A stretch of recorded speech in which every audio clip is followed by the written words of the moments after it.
కారుణ్య తల్లి ఫిర్యాదు మేరకు కేసు నమోదు చేసుకున్నారు పోలీసులు. విచారణలో వెల్లడయ్యాయి విషయాలు. అవును, అయితే వాటిని మాత్రం గోప్యంగా ఉంచుతున్నారు పోలీసులు.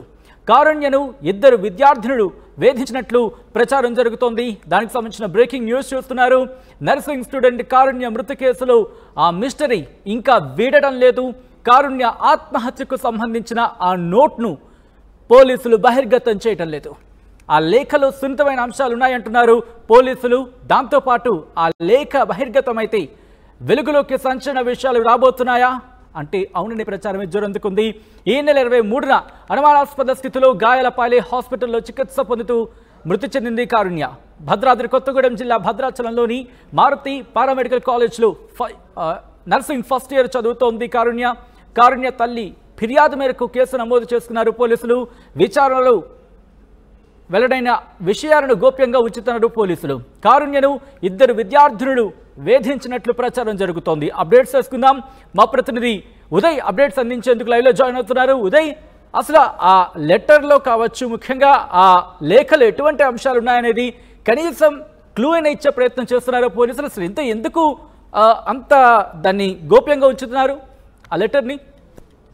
సచిన్, ఈ నెల 23వ తేదీన భద్రాద్రి కొత్తగూడెం జిల్లా భద్రాచలంలోని మారుతి పారామెడికల్ కళాశాలలో బిఎస్సి నర్సింగ్ మొదటి సంవత్సరం చదువుతున్నటువంటి విద్యార్థిని పగిడిపల్లి కారుణ్య అనుమానాస్పద స్థితిలో గాయాల పాలై 23వ తేదీన రాత్రి 8:40 ఆసుపత్రిలో చికిత్స పొంది అయితే తుది శ్వాస విడిచింది. అయితే మృతి మొదటి నుంచి కూడా అనుమానాస్పదంగానే ఉంది. మొదటి నుంచి కూడా పోలీసులు ఈ కేసు విషయాన్ని చాలా సీరియస్ గా ఫోకస్ చేస్తూ వస్తున్నారు. ఒకవైపు తల్లిదండ్రులు, అదేవిధంగా కారుణ్యకు సంబంధించినటువంటి కుటుంబ సభ్యులు కూడా పెద్ద ఎత్తున ఆందోళన చేశారు. అదేవిధంగా కళాశాల యాజమాన్యంపై కూడా దాడికి పాల్పడ్డారు. అయితే ఈ ప్రభుత్వం, అదేవిధంగా పోలీస్ శాఖ కూడా ఈ కేసును చాలా సీరియస్ గా భావిస్తూ వస్తుంది, టేకప్ చేసింది.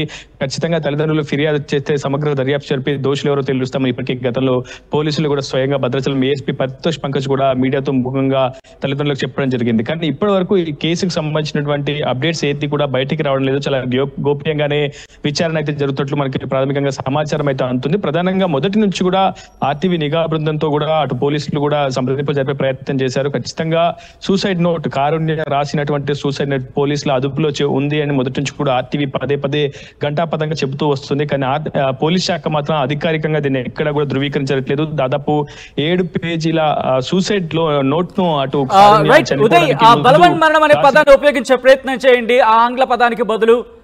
Right, continue Uday.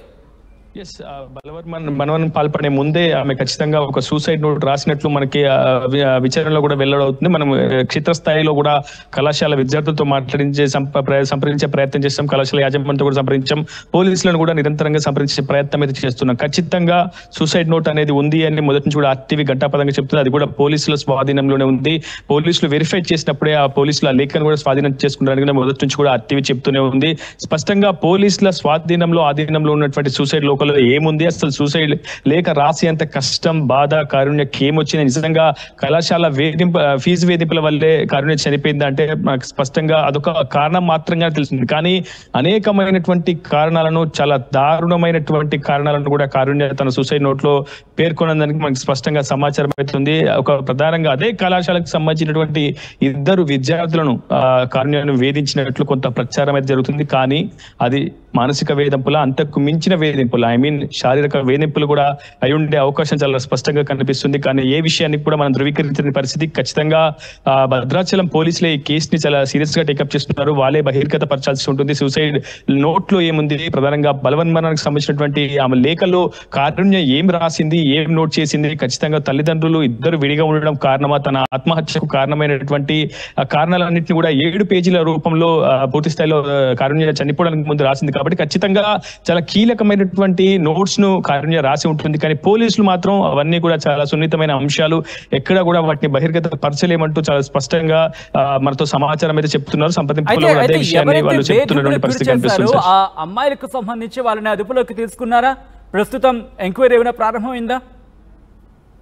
ఈ కేసు విషయంలో అటు నిజానికి ఖచ్చితంగా ఒక అనుమానాస్పదుల గాయాల పాలై ఖచ్చితంగా కారుణ్య మృతికి చేరువలో ఉన్న సమయంలో ఖచ్చితంగా డయింగ్ డిక్లరేషన్ అనేది తీసుకోవాల్సి ఉంటుంది. గతంలో ఆ సిచ్యువేషన్ లో 23వ తేదీన రాత్రి 8:40 సమయంలో కారుణ్య వచ్చింది. అంతకు మునుపు రెవెన్యూ శాఖ అధికారులు కూడా ఈ సమాచారాన్ని తెలుసుకుని వెంటనే హాస్పిటల్కి వెళ్లి కుటుంబ సభ్యులతో కారుణ్య కుటుంబ సభ్యులు సంప్రదింపులు జరిపే ప్రయత్నం చేశారు. కారుణ్యతో కూడా మాట్లాడే ప్రయత్నం చేశారు. కానీ అప్పటికే ఆమె అవుట్ ఆఫ్ మైండ్ లో ఉండడం, కొంత అవుట్ ఆఫ్ స్టేటస్ లో ఉండడంతో ఆమెను సంప్రదించే ప్రయత్నం చేసినప్పటికీ అది విఫలమైంది. అయితే ఖచ్చితంగా డయింగ్ డిక్లరేషన్ తీసుకోవాల్సింది. ఎందుకంటే ఒక అనుమానాస్పద స్థితిలో అమ్మాయి గాయాల పాలైంది, తీవ్ర విషాదమైనటువంటి స్థితికి చేరుకుంది. కాబట్టి ఖచ్చితంగా డయింగ్ డిక్లరేషన్ తీసుకోవాల్సి ఉంటుంది. మరణ వాంగ్మూలం అనేది ఖచ్చితంగా ఆ చివరి నిమిషంలో తీసుకోవాల్సి ఉంటుంది. కానీ ఆ మరణ వాంగ్మూలాన్ని కూడా అధికారులు తీసుకున్నారా లేదా అనే అంశంపై కూడా ఆర్టీవీ సంప్రదింపులు జరిపితే ఆ విషయంలో ఒక స్పష్టతని అటు రెవెన్యూ అధికారులు కూడా ఇవ్వడం లేదు. మరోవైపు పోలీస్ శాఖ కూడా కారుణ్య రాసినటువంటి సూసైడ్ నోట్ కి సంబంధించి ఏమైనా అంశాలు ఉన్నాయా, అసలు ఏమున్నాయి, సూసైడ్ లో ఎందుకు బహిర్గత పరిచయట్లేదనే అంశంపై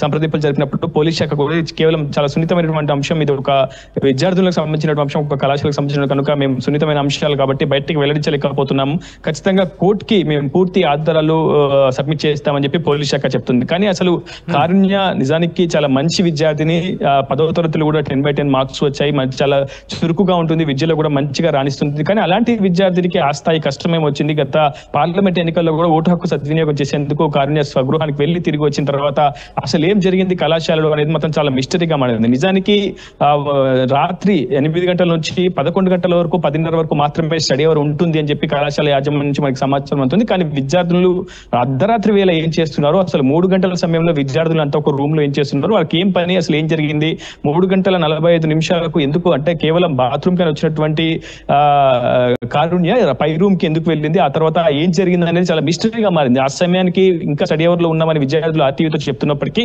అసలు 3 గంటల సమయంలో ఉదయం తెల్లవారుజామున స్టడీ అవర్ ఎందుకు ఉంటుంది అన్న ప్రశ్న కూడా చాలా పెద్ద ఎత్తున లేవనెత్తున్న పరిస్థితి కనిపిస్తుంది. కానీ ఖచ్చితంగా కారుణ్య మృతికి వేధింపులు కారణం అనే ఒక స్పష్టమైనటువంటి తాజా సమాచారం అయితే మనకు అందుతోంది. కానీ ఆ వేధింపులు మానసిక వేధింపుల, శారీరక వేధింపుల, అది ఆత్మహత్య అని మాత్రం తేల్చాల్సింది భద్రాచలం పోలీసులే.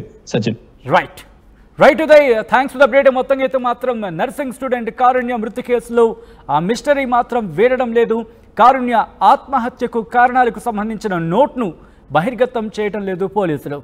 ఇక ఆ లేఖలో సున్నితమైన అంశాలు ఉన్నాయంటున్నారు పోలీసులు. ఆ లేఖ బహిర్గతమైతే వెలుగులోకి సంచలన విషయాలు రాబోతున్నాయా అంటే అవుననే ప్రచారం జోరందుకుంది. ఈ నెల 23న అనుమానాస్పద స్థితిలో గాయాల పాలై హాస్పిటల్లో చికిత్స పొందుతూ మరణించింది కారుణ్య. భద్రాద్రి కొత్తగూడెం జిల్లా భద్రాచలంలోని మారుతి పారామెడికల్ కాలేజీలో నర్సింగ్ ఫస్ట్ ఇయర్ చదువుతోంది కారుణ్య తల్లి ఫిర్యాదు మేరకు కేసు నమోదు చేశారు పోలీసులు. విచారణలో వెల్లడైన విషయాలను గోప్యంగా ఉంచుతున్నారు పోలీసులు. కారుణ్యను 2 విద్యార్థినులు వేధించినట్లు ప్రచారం జరుగుతోంది.